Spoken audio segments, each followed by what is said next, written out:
Bom dia, vou falar um pouco com vocês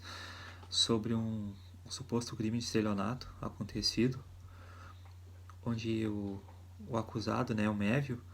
ele supostamente recebeu vantagem financeira.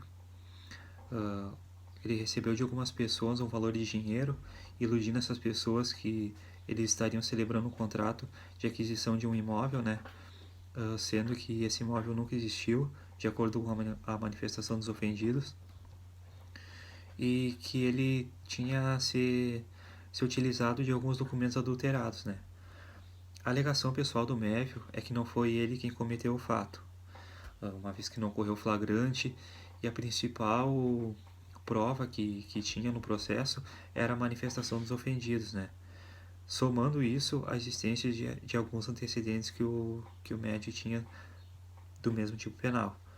Foi decretada a prisão preventiva do acusado. Portanto, ela foi decretada sem que existissem os motivos legais para que fosse decretada, Uh, Sendo assim, a prisão preventiva dele foi decretada com base só na manifestação das supostas vítimas, sem a ocorrência dos requisitos legais, Portanto, foi uma decisão não fundamentada do juízo. Então, portanto, eu vou falar um pouco com vocês sobre o ato processual que é cabível neste caso, Que é o habeas corpus. Bom, a gente pode impetrar o habeas corpus com base nos artigos 312, 315 e 316 do Código de Processo Penal, Porque no artigo 312 ele nos traz que a prisão preventiva ela pode ser decretada como garantia da ordem pública, da ordem econômica e por conveniência da instrução criminal, Ou para assegurar a aplicação da lei penal. Mas para isso tem que haver a existência do crime, tem que haver a existência do crime e indícios suficientes de autoria do crime, além do perigo que é gerado pelo estado de liberdade do acusado, Então, o que a gente tem no processo são apenas as manifestações das supostas vítimas, não tendo a incidência suficiente de autoria do suposto crime por Mévio, sendo que o réu alegou que não foi ele que praticou o fato, Então isso, por um lado, vai ferir o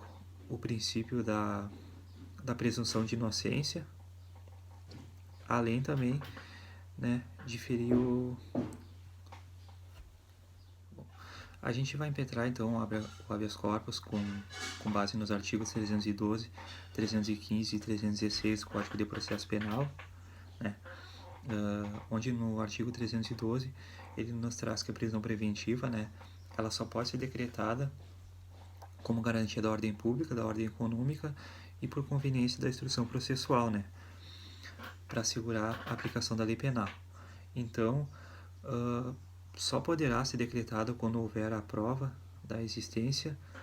do crime e dos indícios suficientes de autoria e de perigo gerado pelo estado de liberdade do acusado, Então, o que temos aqui são apenas depoimentos ali das supostas vítimas. Não temos mais nenhuma prova concreta de que o crime aconteceu. Então, isso, por um lado, fere o princípio da presunção de inocência, E fere também o princípio da ampla defesa, O artigo 316 ele nos traz que o juiz ele pode revogar a prisão preventiva quando faltam motivos para que ela seja decretada, Portanto, aqui faltam motivos, no caso faltam motivos para que se decrete a prisão preventiva, sendo que temos apenas alegações dos supostos acusados, e isso, ao meu ver, não é suficiente para se decretar a prisão preventiva do acusado, Então, o que seria mais cabível, de repente, seria a aplicação de umas cautelares diversas da prisão, Onde que a gente tem elas dispostas no artigo 319. Eu vou ler duas aqui, que, ao meu ver, seriam cabíveis para o caso em questão, que que uma está ali no inciso 4, né? Que é a proibição de ausentar-se da comarca quando a permanência seja conveniente ou necessária para investigação ou instrução. E no artigo 8 ali a gente tem, né, fiança nas infrações que admitem para assegurar o comparecimento a atos do processo, evitar a obstrução do seu andamento ou em caso de resistência injustificada à ordem judicial, né. Então, nesse contexto também, a gente tem a súmula 718 do STF, que ela nos traz que o juiz não pode simplesmente imputar uma prisão preventiva só porque ele tem somente que o crime é grave. Ele deve fundamentar a decisão dele, né, com base nos requisitos legais. Então o juiz não pode simplesmente achar que o acusado cause perigo para a sociedade ou se basear somente em manifestação dos ofendidos para decretar uma prisão preventiva para o acusado, né? Sendo que a gente tem as outras cautelares diversas da prisão que são mais cabíveis no caso em questão, né? Então, portanto, como pedido, a gente pode pedir que seja decretada nula a prisão, né? Prisão preventiva e a expedição de alvará de soltura, ou também a gente pode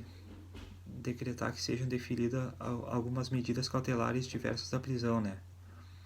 Para o acusado, o que seria mais cabível para o caso em questão.